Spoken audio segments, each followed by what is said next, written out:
Hello, I'm the Reverend Will Newman from St John's Cathedral, and in these short talks I'm introducing our Lent book for this year, The Way of Love. Turn. Today we come to chapter 3, How do I practice following Jesus? This chapter is about commitment. Christianity is about relationships. Our first motivation to become Christians may be to live a better life and have a sense of direction in our life. But as Christians, we cannot separate the teachings of Jesus from the person. Our faith is in Jesus himself, and that's a relationship. If you're in a relationship and you want it to go deeper, that brings you into commitment. In speaking of our faith, we can engage in the spiritual practice of commitment. Allow yourself to imagine a relationship with God. Imagine that God loves you unconditionally, and imagine returning that love for God. If you don't feel that, you may simply pray to be able to love God as much as God loves you. Sometimes when we commit to a relationship, we need to clean up loose ends. Do you feel the need to forgive God? Imagine forgiving God. Aim to love God for today.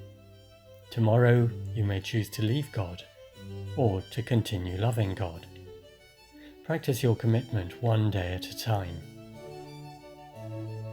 We commit to our relationships because we love the people we have them with.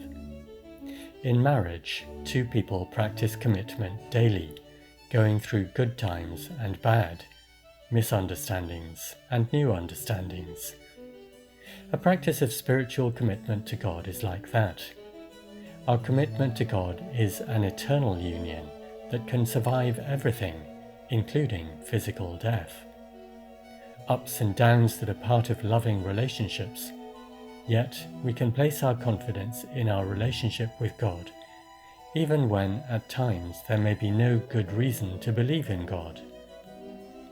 In the Gospels, the disciples often didn't know where Jesus was going or what was coming next, but they committed to following nevertheless.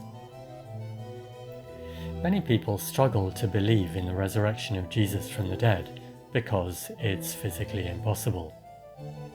Still, it is a paradigm story for Christians because it speaks of the essence of God.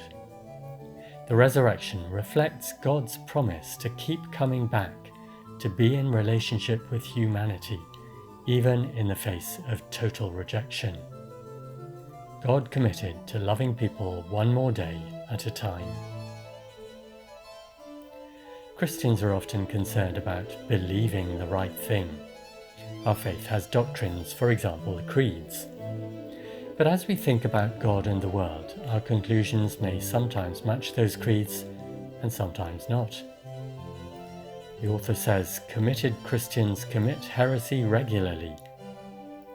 We may think that being religious means agreeing with all those faith statements in the creeds and so on. But followers who are conscious of the living presence of Jesus are not necessarily committed to the theological statements about Jesus.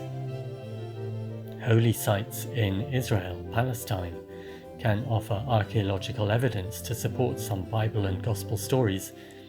But to make our faith real, we need to reach a personal understanding, not just what we read or what others tell us. Those who continue to follow Jesus have faith and practice commitment to walking in the graceful way, trusting in the essential truths he taught and lived, one day at a time. Here are some questions for discussion. Do you feel you have a relationship with God? How would you describe that relationship?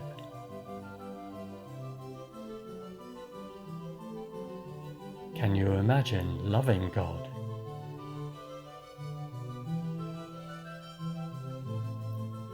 Do you need to forgive God?